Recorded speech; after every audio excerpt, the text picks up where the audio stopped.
और स्वाध्याय करने से सब स्पष्ट होता है। करुणा दान का मतलब ही नहीं होता है किसी को रक्त आप दे। अगर मान लो शेर आ जाए और शेर के लिए भोजन देना, कोई कहे मांस दीजिए, तो क्या आप अपना मांस दे सकते हैं? नहीं दे सकते। अगर करुणा दान ऐसा है, किसी की आंखें खराब हो जाएं, बोलो किसी की आंखें, तो क्या आप अपनी आंखें निकाल के दे दोगे क्या? किसी की किडनी खराब हो जाए, आप अपनी दोनों किडनी दे देंगे क्या? भैया ये सामान जो ऐसे होते हैं, कोई ऐसा करुणा दान का मतलब ये होता है कि कोई व्यक्ति भूखा है तो उसे क्या देना? बोलो करुणा दान का मतलब क्या है? कि कोई व्यक्ति भूखा है तो उसको आप भोजन दे दीजिएगा। कोई व्यक्ति ठंडी से कांप रहा है और अपने पास यदि कोई शॉल है तो उसको शॉल आप एक दान में दे दो, कपड़े उनके लिए आप दे दीजिएगा। यदि कोई व्यक्ति परेशान हो रहा है उसे पानी पिला दीजिएगा, जहाँ जिस चीज़ की आवश्यकता है। लेकिन रक्त कभी किसी को दान में नहीं दिया जाता। और दूसरी बात यह है कि अपन कहीं जाते खून की कमी, तो ऐसे में क्या होता है, क्या पहले लोग दान देते थे? अरे भैया दान देना है, आप इतना पुण्य कमाओ, बोलो इतना पुण्य कमाओ कि कभी हमें किसी के रक्त की आवश्यकता ना पड़े, हमें किसी से क्या ना लेना पड़े, रक्त ना लेना पड़े। इसलिए हमेशा दान किसका होता है? शुचि पदार्थों का दान होता है। कई बार साधुओं के लिए भी बताती आपको रक्त की कमी, हाथों में सफेदी आ गई, नाखून में सफेदी आ गई, रक्त की बहुत कमी है। क्या है? रक्त की बहुत कमी है। तो मालूम रक्त की कमी होने पर तो क्या उनको बोतल चढ़ा दिया जाए? नहीं, वो बोतल नहीं चढ़वाते, किसी का रक्त नहीं लेते हैं। हाँ, उनका देसी दवाइयों के द्वारा ही उनका क्या किया जाता है? उपचार किया जाता है। भले वो समाधि स्वीकार कर लें, लेकिन वो किसी के रक्त को स्वीकार नहीं करती। धर्म ऐसा, हमें रक्त देना भी नहीं चाहिए और हमें लेना भी नहीं चाहिए। किसी का ना रक्त लेना, ना किसी को रक्त क्या करना है ना देना। दीवान अमरचंद जी थे, और दीवान अमरचंद जी थे तब उनके लिए किसी छिद्रान्वेषी ने कहा कि दीवान अमरचंद है और इसके लिए शेर को भोजन कराने की व्यवस्था सौंपी जाए। इससे कहो कि ये शेर को क्या कराए? भोजन कराए, क्योंकि जैन है, ये मांस खिलाएगा नहीं, ये किसी भी प्रकार की हिंसा ये करेगा नहीं। तो राजा ने दीवान अमरचंद जी के लिए ये कहा कि तुम्हें शेर को भोजन कराना। उसने कहा बिल्कुल कराऊंगा, और शेर के लिए उसने दूध और जलेबी रखी, लेकिन उसने स्वीकार नहीं की। वो दहाड़ रहा था भूख से, क्योंकि शेर का भोजन क्या है? मांस है, उसे मांस चाहिए। तो जैसे ही वह दीवान अमरचंद जी है ना, उसने जलेबी और दूध रखा, शेर ने नहीं खाया, एक दिन नहीं खाया, 2 दिन नहीं खाया। उसने कहा कि पिंजड़े में हम स्वयं आ सकते हैं, पिंजरे में हम स्वयं आ सकते हैं, और आप हमारे लिए खा लीजिएगा, लेकिन मैं आपके लिए किसी का मांस नहीं दे सकता हूँ। और उसने शेर के लिए दूध पिलाया और जलेबी खिलाई, और शेर ने बड़े चाव के साथ जलेबी का सेवन किया और दूध का सेवन किया। कई जगह मंदिरों में आज भी उसके फोटो इस प्रकार से लगे हुए हैं कि उसने दर्शाया कि हमने एक मांसाहारी को क्या बना दिया? एक मांसाहारी को हमने शाकाहारी बना दिया। तो इस प्रकार से हमारी मानसिकता ऐसी रहती। पर जैन व्यक्ति के लिए है ना, कभी ऐसा नहीं करना चाहिए कि अपना रक्त वो किसी को दे। अगर तुम्हारे पास शक्ति है तब करो, आराधना करो, मुनियों की भैया वृत्ति करो, है ना। रोटी का है ना, दान में देना रोटी का चून, बोलो दान में देना 2 रोटी का चून, लेकिन दान में कभी नहीं देना 2, है ना, कभी नहीं देना किसी को खून, चाहे कुछ भी हो। हमारे खून से कोई जिया तो क्या जिया? हमारे खून से कोई जिया तो क्या जिया? अरे ऐसा कोई जीना थोड़ी होता है। और कई बार ऐसे सोशल मीडिया के द्वारा क्या होता है, एक ग्रुप रहती है ना, समाज में बहुत सारे ग्रुप, सोशल ग्रुप है, कहीं कोई ग्रुप है, कहीं कोई मंडल है। तो वो क्या करती हैं, कभी गांधी जयंती आई तो उस पर क्या है, रक्त का शिविर लगाती और बोलती है आचार्य आपका आशीर्वाद। मैं बिल्कुल मना करता कि नहीं भैया, ऐसी गंदे काम के लिए मैं आशीर्वाद नहीं, पाप के काम के लिए मैं आशीर्वाद नहीं देता हूँ। और यदि किसी व्यक्ति ने अपने परिवार का रक्त लिया है तो उसे 6 महीने का पातक लगता है। कितने महीने का? यदि किसी व्यक्ति ने अपने परिवार का रक्त लिया है तो उसके लिए 6 महीने का उसके लिए पातक लगता है। और यदि किसी व्यक्ति ने दूसरे का रक्त लिया है, किसी व्यक्ति ने दूसरे का रक्त लिया है तो उसके लिए 1 साल का क्या लगता है?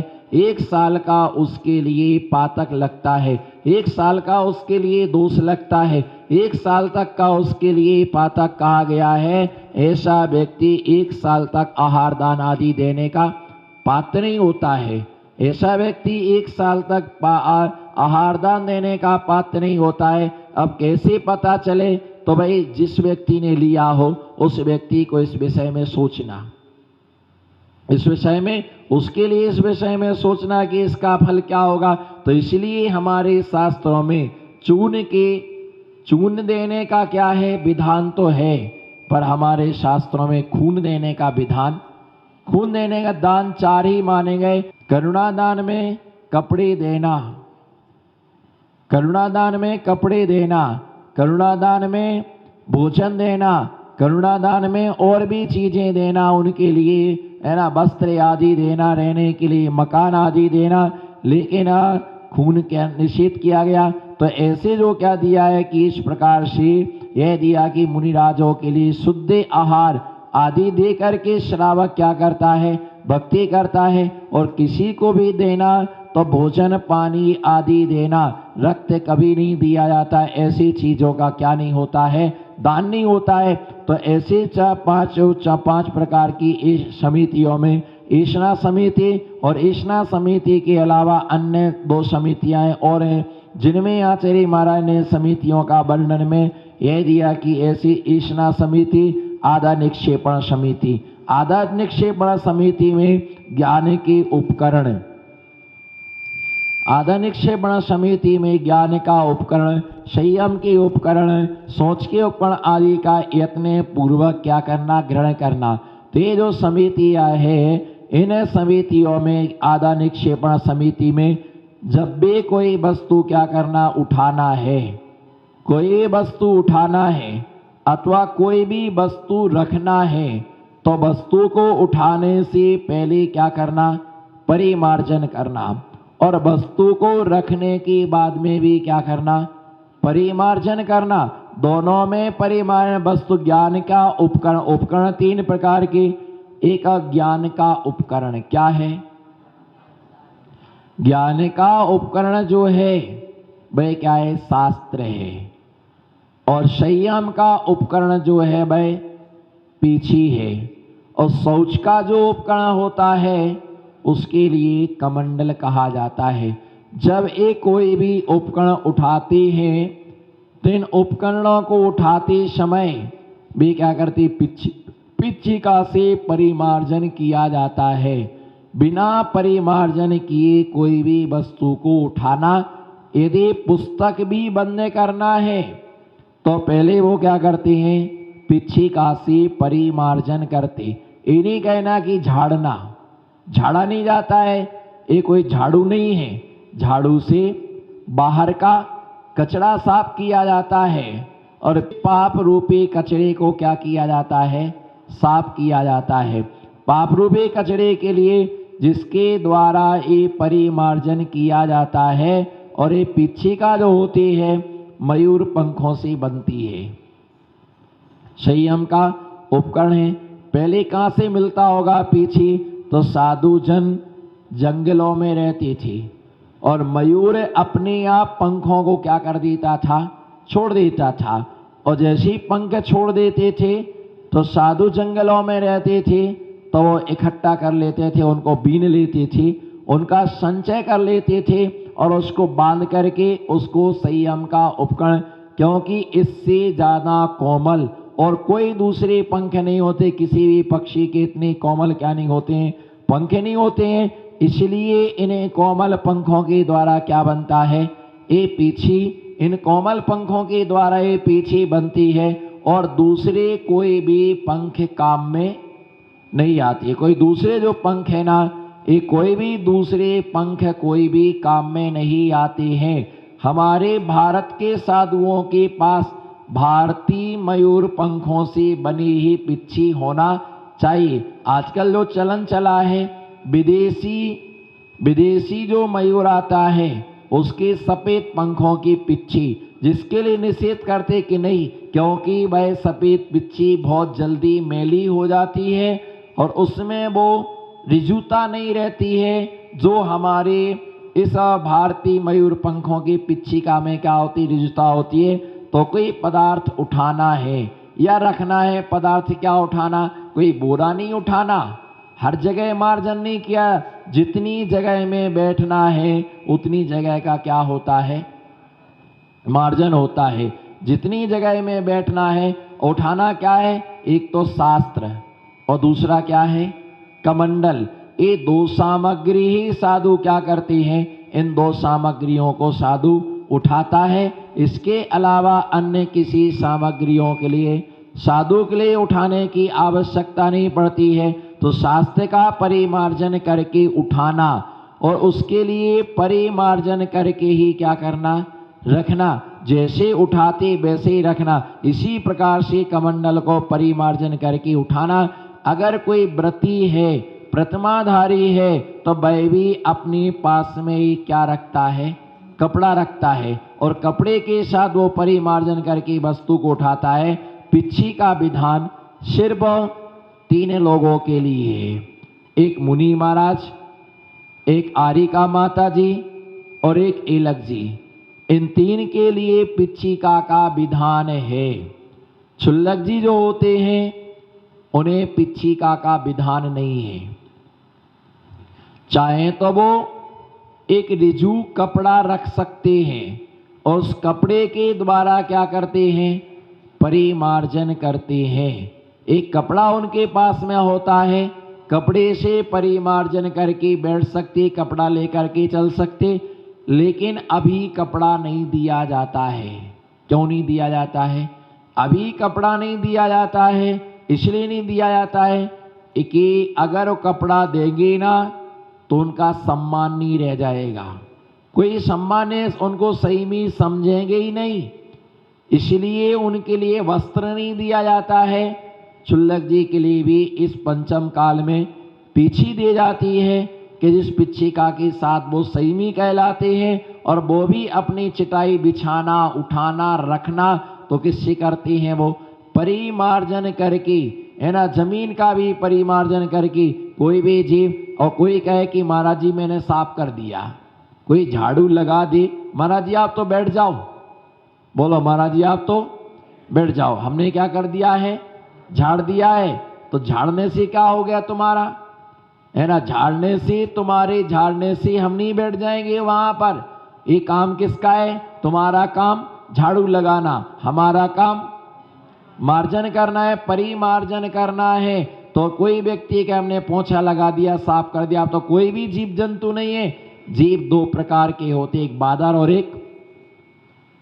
एक बादर और दूसरे क्या होते हैं, सूक्ष्म जीव होते हैं। सूक्ष्म जीव जो होते हैं वो हमें आंखों से क्या नहीं होते हैं, दिखाई नहीं देते हैं। इसलिए पिच्छिका से परिमार्जन करना क्या होता है, आवश्यक होता है। पिच्छिका से परिमार्जन करके वस्तु को उठाना, वस्तु के लिए रखना, ऐसे वो शास्त्र के लिए उठाना रखना, देख करके उठा, पहले देखना फिर उससे क्या करना, परिमार्जन करना। तो ऐसे परिमार्जन करके बैठते हैं। इसका नाम क्या है, आदा निक्षेपण समिति इसके लिए कहा जाता है। इसी प्रकार से प्रतिष्ठापन समिति, 5वीं जो प्रतिष्ठापन समिति होती है, उस प्रतिष्ठापन समिति में मुनिराज शौच क्रिया का जिसमें वर्णन है, ईरिया समिति में देख करके चलना। बोलो 5 समितियां हैं, ईरिया समिति में देख करके चलना, भाषा समिति में हित मित प्रिय वचन बोलना, ईष्णा समिति में देख करके सोच करके क्या करना, भोजन करना, और आदा निक्षेपण समिति में वस्तु को उठाते रखते समय सावधानता, वस्तु को उठाते रखते समय सावधानता रखना। और 5वीं जो समिति है प्रतिष्ठापन समिति। प्रतिष्ठापन समिति का अर्थ यह होता है कि शौच क्रिया के लिए कहाँ जाना, शौच क्रिया के लिए साधु बाहर जाते हैं। दूसरी बात, पहले चतुर्थ काल में साधु जंगल में ही रहते थे और जंगल में ही जंगल जाते थे, उन्हें कोई अलग से कोई व्यवस्था। दूसरी बात कि जो मुनिराज 4 महीने के उपवास करते थे उन्हें निहार की आवश्यकता नहीं पड़ती।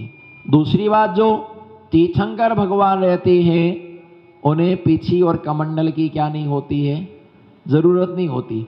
रिद्धिधारी मुनिराज जो आकाश में गमन करते हैं उन्हें भी पीछी और कमंडल की क्या नहीं होती है, जरूरत नहीं होती है। कमंडल जो है कहाँ कहाँ काम में आता है। कमंडल शौच क्रिया के लिए, लघु शंका के लिए, अथवा मंदिरों में प्रवेश करना है तो मंदिर में प्रवेश करते समय पैर धोना, चौके में जाते समय पैर धोना, इसलिए इसमें कमंडल में प्राशुक पानी होता है। और साधुओं के लिए जो पानी दिया जाता है वो गर्म पानी ही वो यूज में आता है।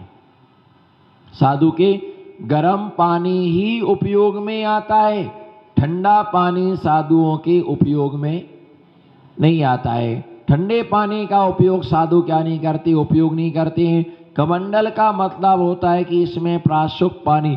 तो ऐसी शौच क्रिया के लिए दूर जाना, बाहर जाना, जंगल यदि मिलता है उपयुक्त स्थान में, अलावा घास आदि से रहित होना।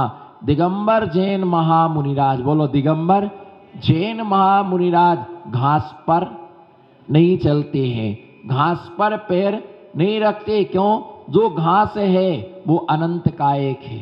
क्या है? अनंत का एक एक पत्ते के ऊपर अनंतानंत जीव हैं, एक एक पत्ते के ऊपर असंख्यात जीव हैं, एक एक पत्ते के ऊपर जो अनंत जीव रहते वो हमारी दृष्टि के विषय नहीं है, वो हमें दिखाई नहीं देते हैं। और दिखाई ना देने के कारण से वे क्या, उनके ऊपर पैर पड़ने से मृत्यु के लिए प्राप्त हो जाती हैं। इसलिए दिगंबर महामुनिराज घास पर पैर नहीं रखती है। इसी प्रकार से अगर कोई चटाई बिछा दे तो उस पर भी क्या नहीं करते हैं, उस पर भी नहीं चलते हैं।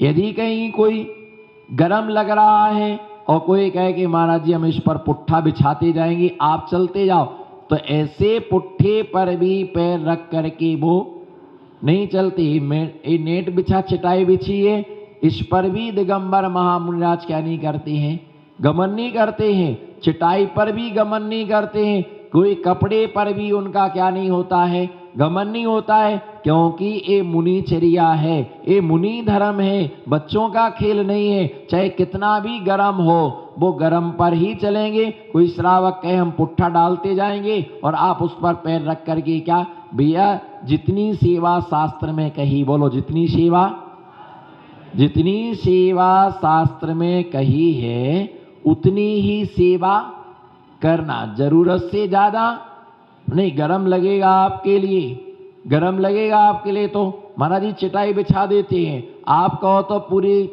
1 किलोमीटर तक पूरा लंबा रोड ले लेंगे, हम धड़काते जाएंगे, आप उस पर क्या करते जाना, चलते जाना। तो ऐसे नहीं चलते हैं भैया। किसी भी प्रकार से किसी साधनों पर जमीन पर ही शोधन होता है।